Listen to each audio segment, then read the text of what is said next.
வாழ்வான வாழ்வெனக்கு வந்ததென்று நான் இருந்தேன்.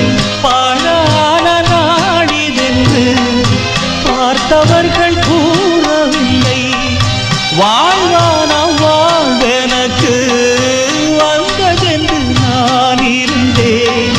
பாழான நாடிதென்று பார்த்தவர்கள் கூறவில்லை.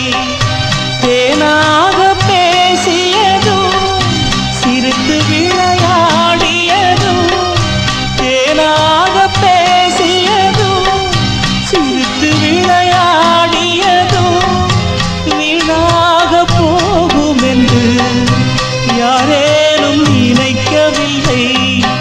வானுயர்ந்த சோலையிலே நீ நடந்த பாதையெல்லாம் வானுயர்ந்த